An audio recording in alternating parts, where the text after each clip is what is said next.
Hi everyone and welcome back to Chelsea Fan TV. My name is Nina and I would say I hope you're all doing okay, but you're not because Chelsea lost 4-1 to Newcastle.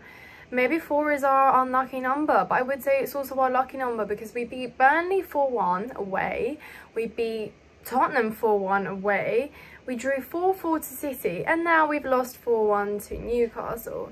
So really I don't know how lucky that makes this number. And again, shocking performance. I think just encompasses today. No desire, no idea, no spine, no nothing. And just frankly, no fight. And I am a fool for thinking that maybe we get a good go at this Newcastle side today because their injury hit, their bench will be significantly less powerful than ours. But no, literally didn't even need to make changes and they absolutely dismantled us. So, And look, I think I'm going to blame everyone here collectively because that was not a good performance. Silly, stupid mistakes, defensively making mistakes, and just looked like nothing of a worthy defensive line. And moving forward as well, cost so many opportunities where we could have scored. And Jackson, here I'm talking about you, mate. Our centre forward, Nicholas Jackson, just not willing to take a shot. And there were so many problems, guys, today, but honestly I don't even want to single out one player or two players. Collectively everybody can just, yeah. And I feel so bad for Thiago Silva because I know that mistake was entirely his and it led to that. Was it the second or the third goal? It was the third goal, yeah.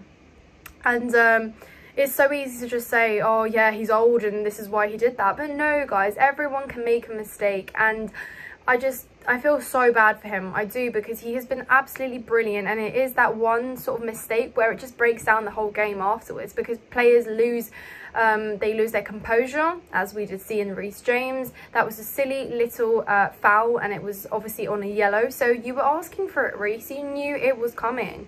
And it's moments like that where we only have ourselves to blame. It wasn't the ref, it wasn't somebody else, it wasn't Newcastle, it was literally us. And Newcastle seized the opportunity of us and invited more pressure because we let them. We absolutely said there is space for takings at the back, there is no need to mark our men, just do whatever you please and punish us. And they really did want those 3 points, didn't they? Newcastle, they lost to Bournemouth and we said, oh, maybe this is the best time to play them. Injuries, lost to Bournemouth, lost in the Champions League as well. Maybe they're going to hold back because they've got another Champions League game coming up on Tuesday against PSG. Ha! Jokes on us. They wanted that game and they were there to take it. So here we are talking about mentality. We are talking about sort of like a collective of a system, and really today it just wasn't it. Like there was no system. We were pretty much losing the ball every single time. First touches were just poor, like we were getting dispossessed. We didn't really have an idea moving forward.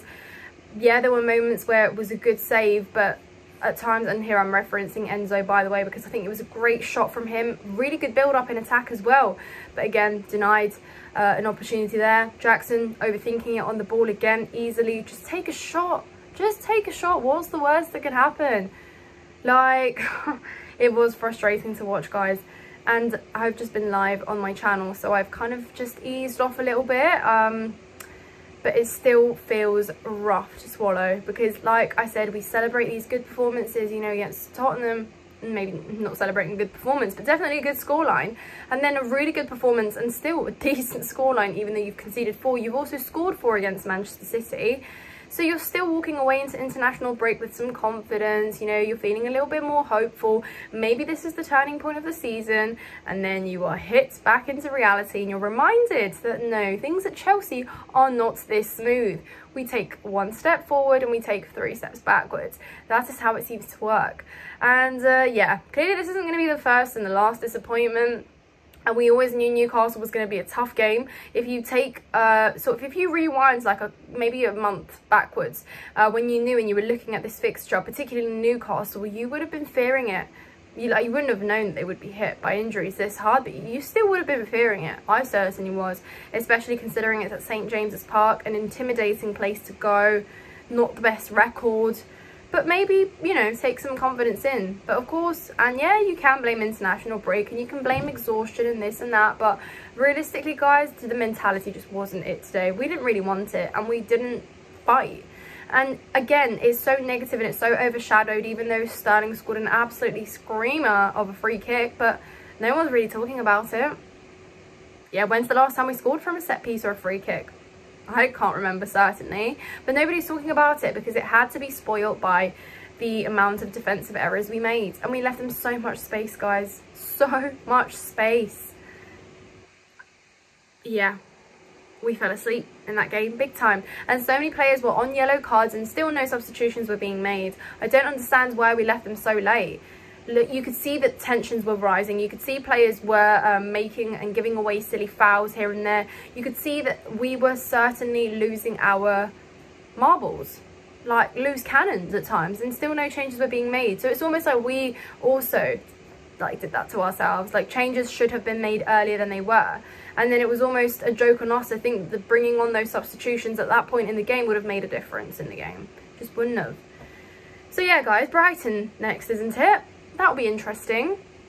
What do you think? Let me know in the comments down below. Could we get something out of that game?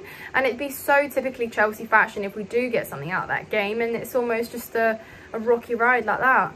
But like the European spaces just seem more far in reach every game we go, guys, and we keep proving that we can go toe to toe with the top teams, and then we also get smacked at some point. And I would consider Newcastle a top team, even with a team that they wouldn't describe as that strong. They still did that. Lewis Smiley, was it? 17 years old. Made an embarrassment of us. Really did, guys. So this one is collectively. Everyone needs to take some blame today. Absolutely everyone. And yeah, even the best of the best can afford to have bad games, but equally, like, when the mentality drops the way it does and the desire drops and the idea, then it's just not good enough, especially when you have fans that have travelled all the way from London up to Newcastle for that. It's just not good enough. It needs to be better. But yes, guys, subscribe to Chelsea Fan TV if you haven't done so already. Check out my personal channel as well, Nina's Chelsea Corner. I'll be posting a match review probably tomorrow. Yes. And enjoy your weekends as far as you can. Yeah, up Chelsea. Thanks, guys.